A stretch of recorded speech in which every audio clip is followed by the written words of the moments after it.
She didn't block. She didn't strike. She didn't even raise her hands. And yet the man who towered over her, who laughed before the match began, was now kneeling breathless on the mat. There was no sound, no applause, just silence. The kind of silence that doesn't ask questions, it demands them. She wore no stripes, no rank, no insignia of power, only a white gi, worn thin with time, and eyes that didn't blink. People watched her and said nothing, not because she intimidated them, but because she made them unsure of what they thought they knew. She didn't come to fight. She didn't come to win.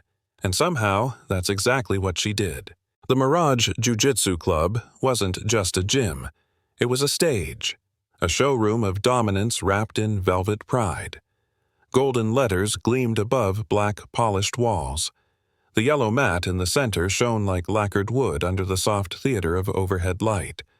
Around it, men in silk shirts and designer watches sipped from crystal glasses, laughing, watching, judging. Not fighters, collectors of power, investors in reputation. On the mat, the warm-up had become performance. Black GIs shimmered with gold-threaded dragons. Chest slaps, staged takedowns, applause that came too easily. It all moved in rhythm, a dance choreographed to impress, not to learn. And near the edge of that glow, Claire. She sat alone, cross-legged, silent, a white gi draped over her like snowfall in a battlefield. No one knew her name. No one asked. She hadn't introduced herself. She hadn't been introduced. In a room full of noise, she was the only one still.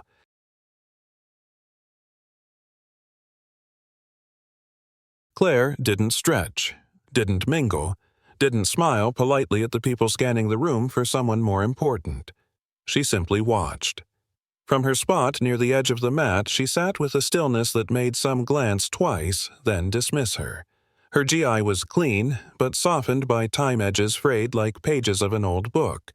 Her belt matched white creaseless but not new, just quiet, like her. She didn't carry herself like someone waiting to prove anything, and that made them certain she was nothing. A junior coordinator had mentioned her name briefly without context. No title, no gym affiliation, no lineage. One guest whispered, "Probably someone's girlfriend." Another smirked. "She looks like she wandered in from a yoga class." A phone discreetly recorded her. Caption, "Meditation chick crashes the dojo." Laughter. Upload. Forgotten. Claire didn't react. Not out of ignorance, but choice. She wasn't here for them. Not to be seen. Not to be believed. Just to be. From the center of the mat, Sergio laughed. Loud. Charismatic. Measured. Every motion rehearsed for admiration. He moved like a man used to applause. Used to being the largest gravity in the room. Gold embroidery glinted across his chest as he flexed and joked, casually scanning his domain. Then his eyes caught hers. Claire. Still seated. Still silent.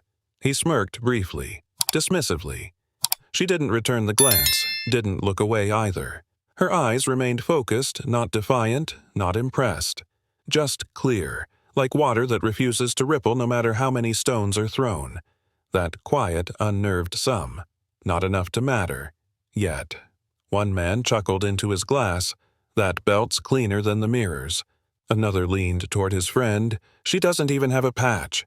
She's not here to roll." And above it all, Sergio laughed again, louder this time, drowning out the silence that only she brought with her. "Hey, miss, can you grab a towel?" The voice came from a man near the mat's edge, gesturing lazily to a puddle of sweat. Claire didn't respond. Didn't even blink. He tried again, louder this time, waving two fingers like calling a waitress. Someone spilled. "Might want to clean that up before we start." From across the room, another voice chimed in, light amused cutting. "She probably doesn't speak Portuguese." A chuckle. Then another. "Maybe she's someone's date. Watching for the show. Or staff. Hard to tell without a patch. Look at that belt, never touched the mat." Phones tilted slightly toward her. Someone started recording. Caption, "Intern wandered into the wrong room."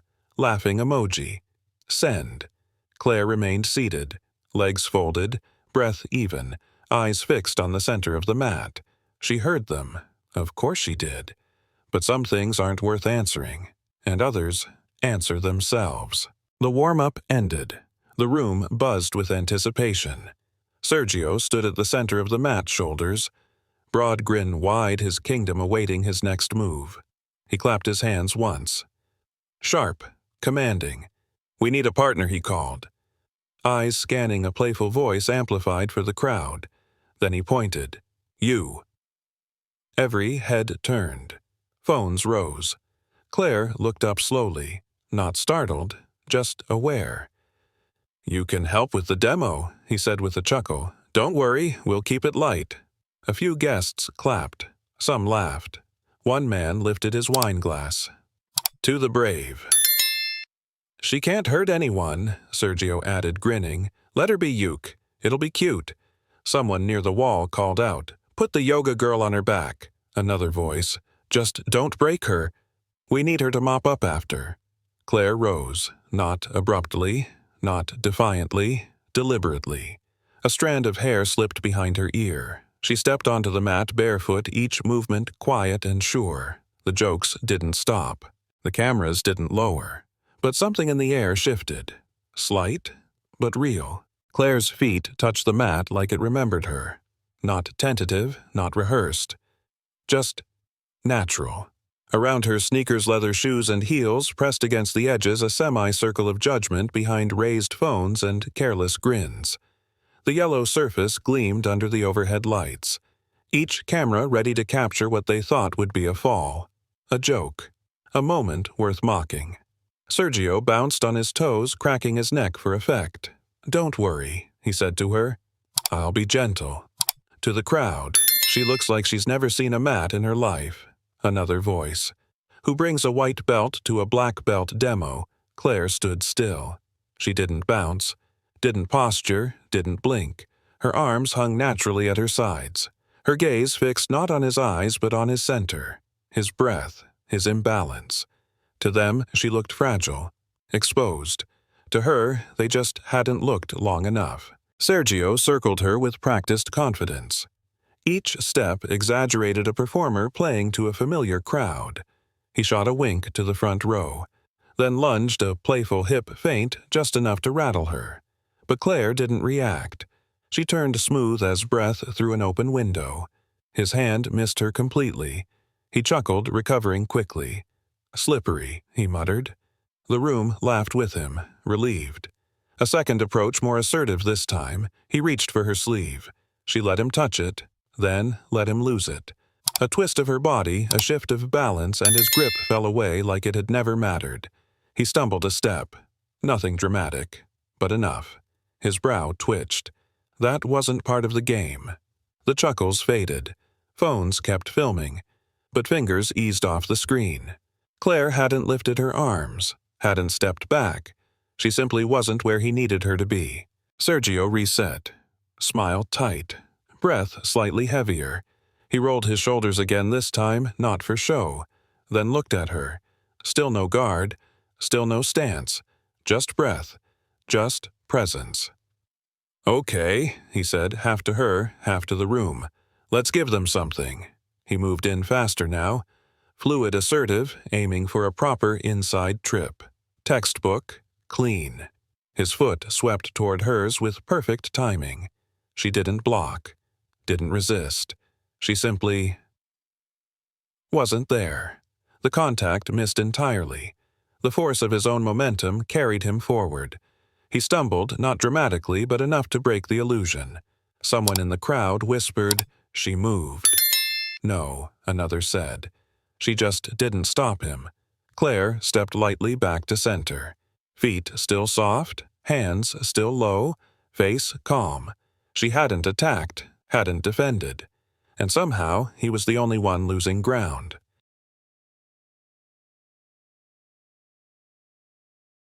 Sergio inhaled sharply, then deeper. The silence made him aware of his own breathing. He stepped in again harder now, a firm grip to her collar, a second hand to her shoulder.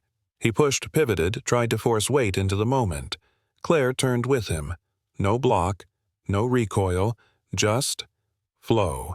Like she had read the movement before he'd decided to make it. He overstepped again. Regained his balance barely. A sound escaped his throat, half growl, half breath. This wasn't going how it was supposed to.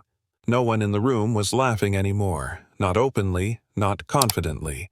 Some had lowered their phones, unsure whether to keep filming. Others leaned forward, brows furrowed, waiting for her to do something, anything. But Claire only stood, still, grounded, undisturbed. It was Sergio who had moved, and that was beginning to feel like a problem. Sergio exhaled through his nose, short, sharp, irritated. No more smiles, no more crowd play. He stepped forward with real intent now. His grip snapped onto her lapel, his foot angled for leverage, his weight dropped low, aiming to muscle her off-center with a powerful shoulder lock. And again she moved. Not away, not against, with. Her hips rotated like she'd absorbed his momentum before he even committed to it. No tension, no counterforce, just absence. His grip fell apart. His own momentum pulled him forward. He stumbled. This time the sound of his foot scuffing the mat echoed louder than any cheer had before. Claire didn't capitalize, didn't press forward. She simply returned to stillness. The room held its breath. One woman in the crowd lowered her phone without realizing it. A man near the back whispered, "She hasn't touched him." Someone replied, "She hasn't needed to." And for the first time in years, Sergio looked unsure. Sergio's jaw tightened. He adjusted his belt not out of necessity but habit, a ritual of control, of reclaiming space. He circled again, slower now, measured. Less for show, more for survival. The laughter in the room had thinned to nothing. The spectators leaned in, unsure of what they were watching or who exactly they were watching. Then Sergio struck. A sharp shoulder grip followed by an arm drag, a combination meant to unbalance and dominate. Claire turned, flowed, pivotal, precise like water in a narrow stream that never breaks, only bends. His arms extended further than planned. His footing wobbled. He grunted, caught himself. Still, she hadn't touched him, hadn't lifted her hands. And yet, he was unraveling. His breathing grew heavier, his stance less clean, his confidence fractured. Claire stood exactly where she had been, feet quiet, breath steady, expression unreadable.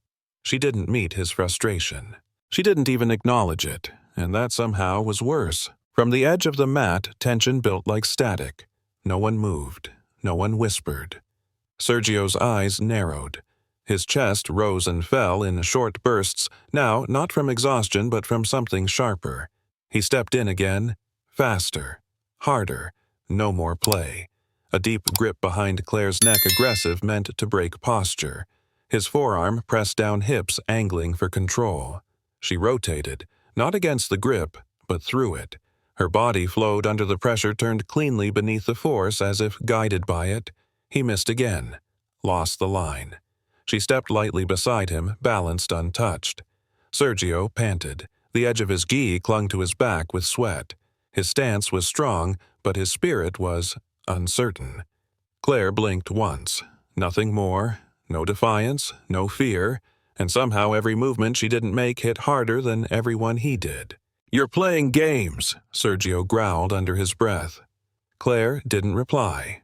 Didn't react. Her silence remained unapologetic, complete. He stepped back, rolled his shoulders, set his jaw, then charged. A full-speed clinch, both arms low, sweeping forward. A powerful leg pick designed to lift, slam, and silence. But Claire moved one step. Not evasive, not dramatic. Just one perfect step to the left. His arms met air. His weight betrayed him. He crashed chest first onto the mat, hard, flat. The sound echoed like a slap in a cathedral. The kind of silence that follows wasn't respectful. It was stunned. He stayed down longer than he should have. Not from injury, but from something heavier, humiliation. Claire stood exactly where she had been, hands at her sides, breath soft and even, her face unchanged. She hadn't moved to win. She hadn't moved to hurt, and still he was on the ground, and no one else could speak. Sergio pushed himself up slowly, his palms pressed against the mat, his breath thick in his throat. His eyes didn't meet hers. Around them the crowd remained still. No one laughed, no one cheered. Phones hovered, but fingers didn't move. The screen recordings caught not action, but stillness, confusion, realization. Claire took a single step back, not as a retreat, but as a gesture. Space. She didn't bow, didn't gloat. She simply stood. The instructor near the wall shifted forward, then stopped. Even he didn't know what to say. Sergio stood fully now. Sweat ran down his jaw. His breathing stuttered. His confidence no longer filled the space. He scanned the room as if looking for a signal, a smirk, a voice, a way out. There was none. Her feet remained planted. Her GI still white, still simple. She had never attacked, never resisted, and yet she had moved the entire room. Sergio stood, but the weight on his shoulders wasn't physical anymore. It was the weight of not knowing what just happened, the weight of having no excuse, no explanation. Claire remained silent. She didn't posture, didn't invite, didn't dismiss. She simply breathed in out as if nothing about this moment required interpretation. The air in the dojo thickened. Not with sweat, but with clarity. A student whispered to another, "This isn't a joke." Another added, "She didn't win, but she didn't lose." Sergio took one half step forward, then stopped. His arms twitched into a stance, but his will didn't follow. He wasn't tired. He was out of rhythm. Not with her technique, with her presence. It had no opening, no edge to grab, no desire to win, just stillness. And that somehow was enough to make him step back. For the first time in that room, they weren't watching a match. They were witnessing a question they couldn't answer. Sergio took another breath deeper this time, but not steadier. He raised one arm, half a stance, then paused. Claire didn't flinch, didn't move. She stood exactly where she had before, as if time around her had slowed while his kept slipping. He looked down at his own hands, flexed them, closed them, opened them again. Then he let them fall. He dropped to one knee, not in pain, but in something far heavier, recognition. The crowd didn't gasp. They didn't cheer. They simply watched. Silent. Still. Claire didn't step forward. She didn't speak. She simply stood, the soft fold of her gi catching the light like the quiet after a storm. Someone in the back murmured, "What was that?" No one answered, because deep down they all felt it, and none of them had words for it yet. At the far end of the mat, a figure stepped forward. Master Feria, barefoot, composed. His black gi opened slightly at the collar, gold embroidery trailing down his chest like lineage itself. He walked slowly, not out of hesitation, but out of weight. With each step, the room shifted further from spectacle and closer to reverence. No one told the crowd to part. They just did, as if something older than them had entered the room. He stopped in front of Claire. She didn't move, didn't bow, didn't smile. She simply met his gaze, calm, unflinching. Then Master Feria bowed. Not a nod, a full deep bow. Back straight shoulders, lowered hands soft at his sides. "Claire Ramos," he said quietly, "the last of the soft path lineage." Gasps, whispers, a dropped glass. Claire returned the bow, graceful and unhurried. Still silent. But now they listened. Master Feria rose slowly, his voice steady, low, almost regretful. "She trained under Master Chen," he said. "The old mountain lineage. No ranks, no belts, no medals, just movement, breath, presence." A few students nodded slowly as if remembering a myth they once dismissed. Others looked down, shame creeping into the corners of their posture. Claire stood motionless, but something in her gaze softened a flicker like the scent of pine after rain. Somewhere far away, her memory stirred a wooden floor, cold morning air. Chen moving beside her in silence. No praise, no correction. Just rhythm. Just time. Faria bowed again, this time slower. "I'm sorry," he said, "for what we allowed here tonight." Claire inclined her head once. No anger, no pride, only acknowledgement. Behind her, the gold dojo logo gleamed on the black wall, and beneath it Sergio sat silent, still his hands on his knees, unsure of what to do with them. Claire stood alone in the center of the mat, surrounded not by opponents but by silence, by breath, by presence. No one spoke. No one dared. Then a movement. A boy, barely 14, stepped forward, his white belt still stiff, his hands trembling slightly. He bowed, deep, longer than necessary, as if unsure how to rise. Across the room, a black belt instructor cleared his throat, his voice low. "I recorded it," he said. "I'll delete it." Another nodded slowly beside him. No one objected. No one smirked. Sergio shifted, heavy, uneven. He stood, walked 2 paces toward Claire, then lowered himself to one knee. "I didn't understand," he said. "I still don't, but I saw it." Claire looked at him, expression unreadable, then a single nod. Not approval, not forgiveness, just clarity. Faria stepped forward. "You carry a path we forgot," he said. "You are its keeper now." He bowed once more. "We offer you a place here, senior lineage holder." Claire shook her head gently. "No rank," she said. "Just time on the mat." The words fell like stone into still water, and all around her they bowed. Not to power, not to noise, but to the stillness they hadn't seen until now.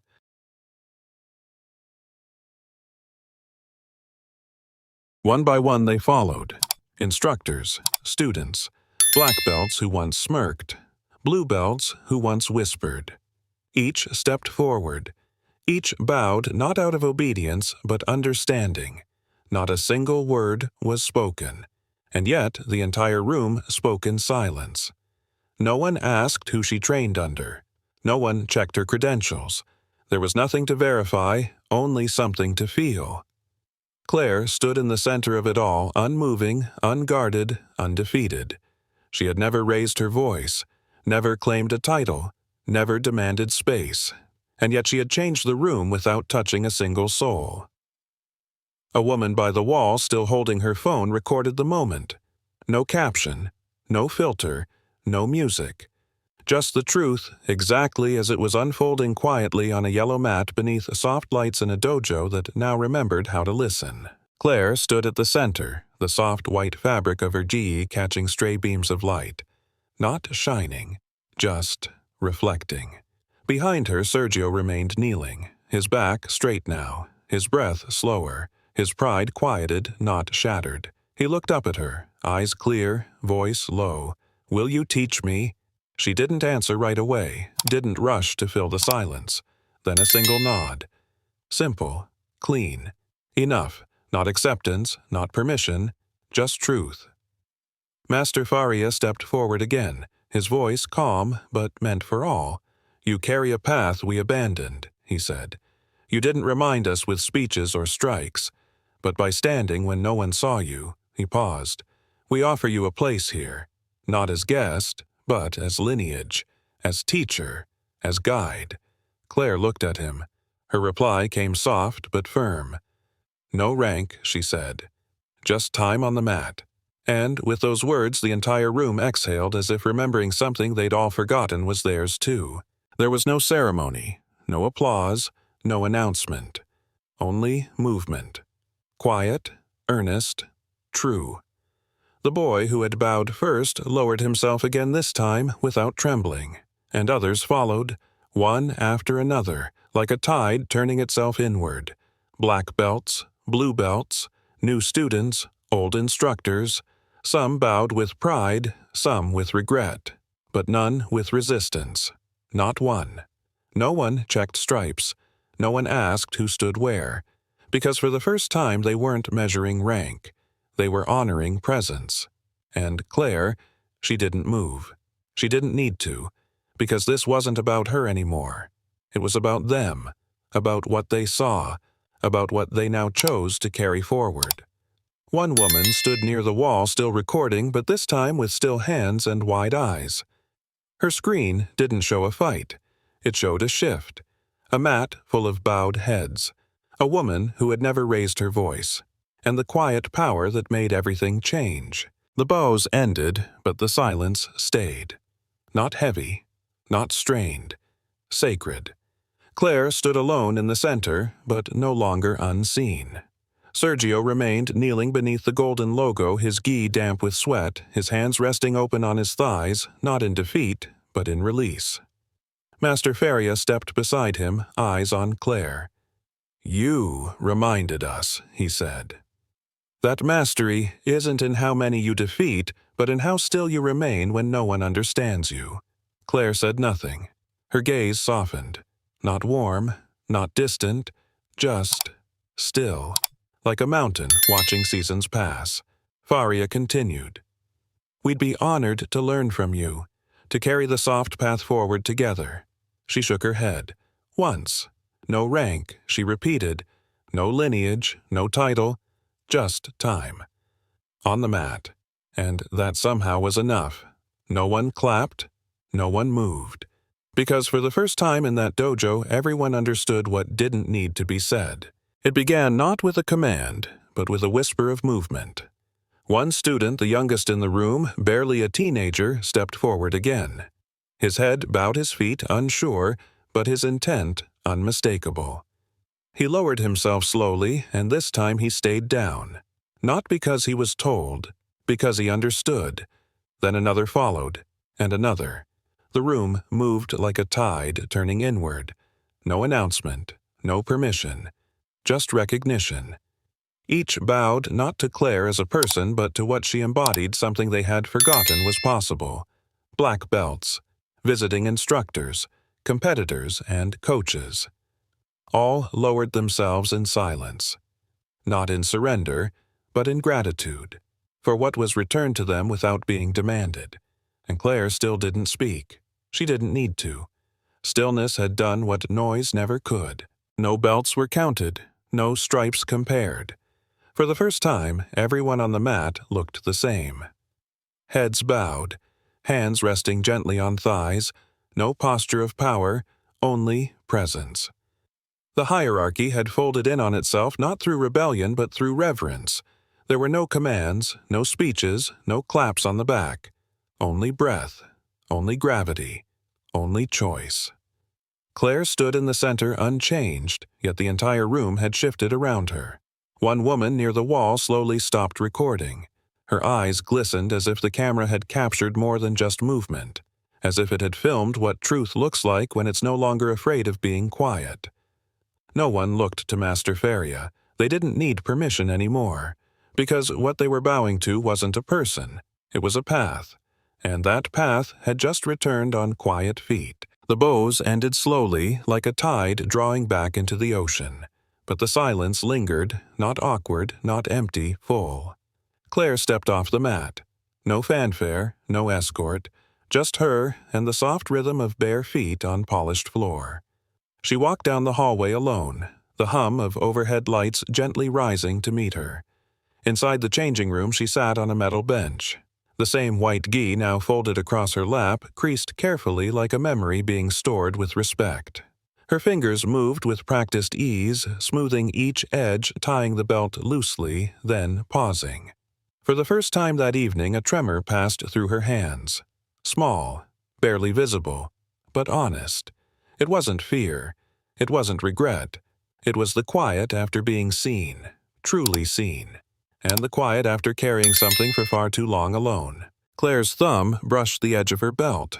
The cotton was warm from her skin, worn smooth where her fingers had folded it 1,000 times before. She paused, held it in both hands. Not like a trophy, not like a symbol, but like something ancient and personal, a thread between then and now.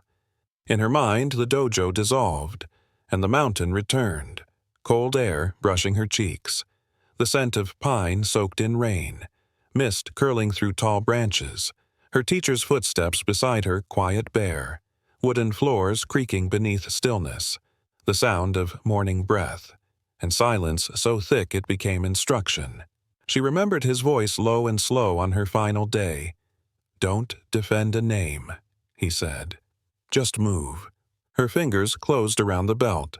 She folded it carefully, deliberately, then placed it into her bag like setting a stone back into the river.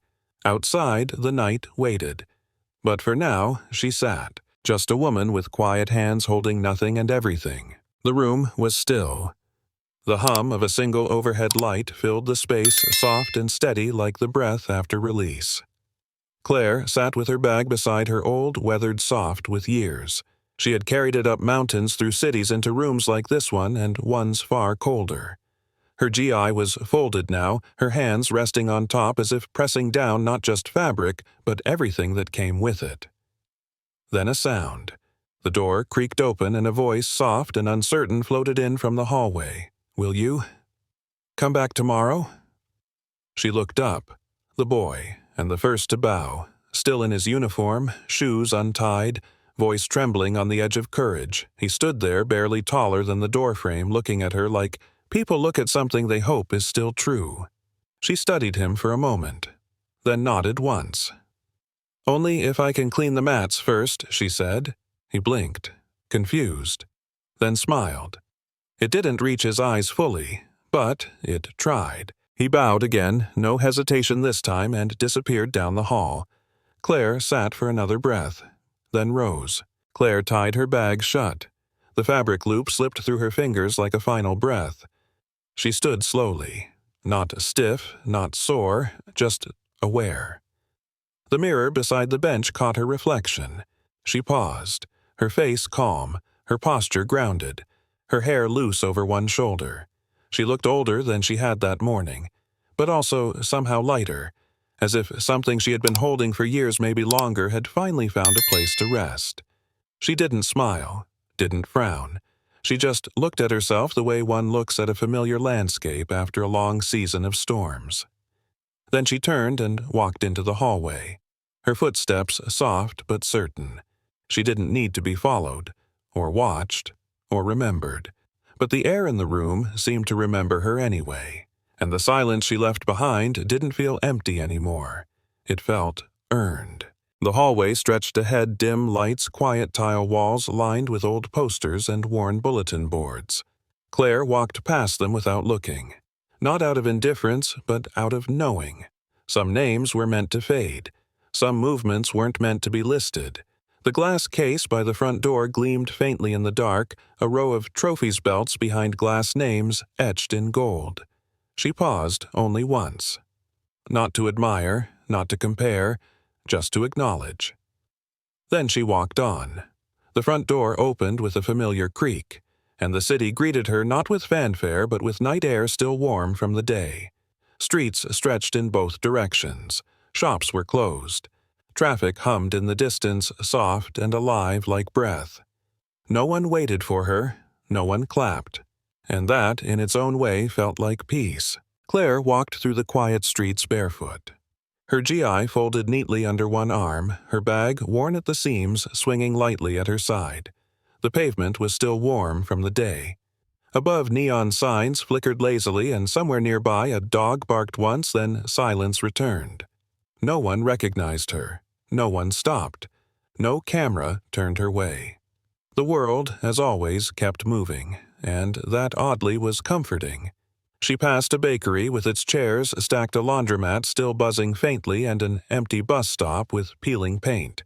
Everything exactly as it was, everything unchanged. Except her. Not louder, not prouder, just lighter. She didn't need the world to see her. She only needed to walk through it without hiding. And tonight, that was exactly what she did. Above the rooftops, the internet moved faster than footsteps. Clips from the dojo had already begun to spread. Short, blurry videos of Claire stepping, pivoting, redirecting without resistance. The titles varied. She never touched him. The woman in white. What style is this?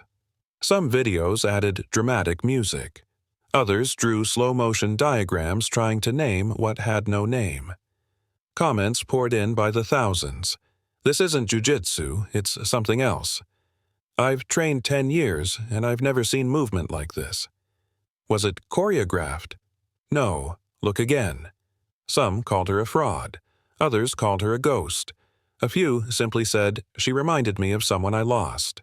Sponsors reached out. Journalists speculated. Instructors debated in forums trying to reclaim what they had already forgotten. But Claire didn't read any of it. She didn't carry a phone. And even if she had, she wouldn't have scrolled. She wasn't here to be seen. She was here to move. She turned a quiet corner past shuttered cafes and sleeping windows until she reached the faded stairwell familiar in its rust, its chipped concrete edges, its silence. Claire placed her bag at her side and began to climb. 5 flights. Each step creaked beneath her like old floorboards remembering what weight feels like.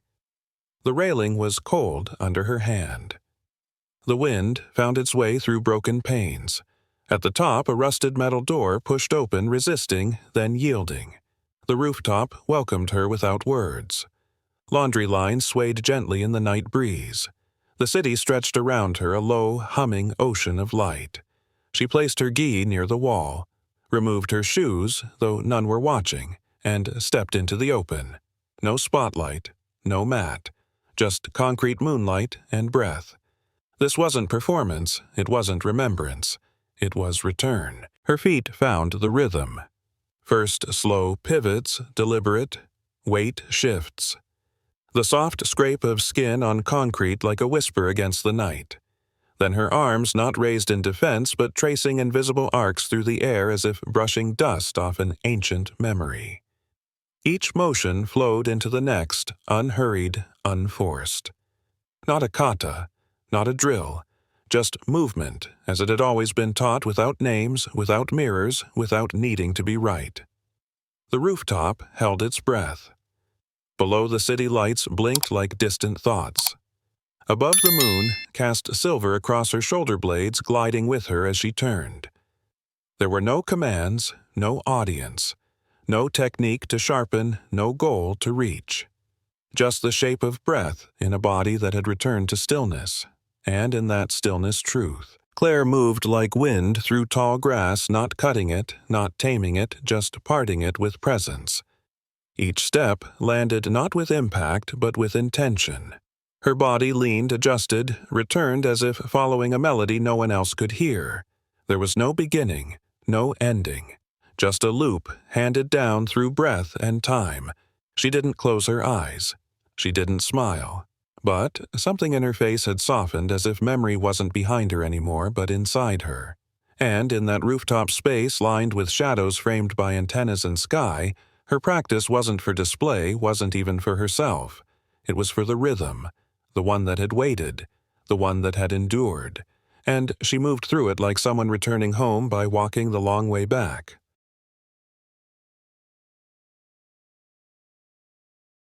She came to stillness not like a stop, but like a breath fully exhaled. Her arms lowered, her spine straightened. Her hands returned to her sides, light, unshaking, as if they had never held tension at all. The wind brushed her hair back from her face. She didn't reach for it. She let it move. Beneath her, the rooftop cooled. Concrete beneath bare soles. The same surface she had danced across, evaded on, knelt upon, but now simply stood on. She looked up not toward anything, just upward. Then, with no audience, no ceremony, no one to witness, she bowed. To the air, to the night, to the space that had always received her without asking her to explain. It wasn't ritual, it wasn't habit, it was closure and continuation. The quiet acknowledgement that the world didn't need to understand what she had carried, only that she carried it with grace. Claire gathered her gi folded smooth as memory and placed it back into her worn bag. No rush, no urgency. She slung it over her shoulder and walked back across the rooftop, bare feet soft against the cooling concrete. No one waited at the stairwell. No voice called her name. No camera turned to follow, and yet nothing about her steps felt alone. Because this silence wasn't absence, it was acceptance. She descended the stairs slowly, not as someone retreating, but as someone who had nothing left to prove. Outside, the streetlights flickered. Laughter echoed faintly from blocks away, not sharp, not cruel, just life continuing. She passed a mural she hadn't noticed before, a faded painting of a tree, its branches reaching wide but rooted in a shadow. She touched the brick beneath it not to read it, not to interpret, just to feel that it was there. And then she walked on. As Claire disappeared into the quiet morning, the world behind her began to stir. Across devices in bedrooms and cafes, the clips played again and again. A woman in white. No strikes, no counter. Just breath, just space and stillness that undid force. Some called it fiction, others art. Many simply watched and didn't know why they couldn't look away. On forums, people argued over lineage, over whether it was staged, whether she even existed. But the ones who truly understood didn't post. They remembered. They remembered their grandmother's hands threading needles in silence, their father fixing things without a word, the teacher who never shouted but whom no one dared disrespect. The video wasn't viral because it shocked. It was viral because it healed. And Claire, she never saw it, never claimed it. Because stories like hers aren't owned. They're carried, then released. Claire didn't win. There was no medal, no title restored, no lineage reclaimed. And still something had shifted. In a dojo of gold-threaded G's and loud certainties, one quiet presence had undone the weight of performance with nothing but breath. She never raised her voice. She never struck back. She never asked to be seen. And yet they bowed. Not to dominance, not to prestige, but to a kind of strength they had forgotten was possible. The kind that waits, that absorbs, that doesn't need to prove because it already knows. Claire walked on, no fanfare behind her, only footsteps, only the world settling back into itself, changed but not louder, just deeper. Some stories aren't about triumph. They're about truth, about the quiet force of those who endure, who carry, who breathe through the noise until the world finally goes quiet enough to listen. So, if this story moved something in you, pause, breathe, and ask yourself, where does your own quiet strength live? Because sometimes the most powerful thing you can do is not fight to be heard, but become the silence that changes everything.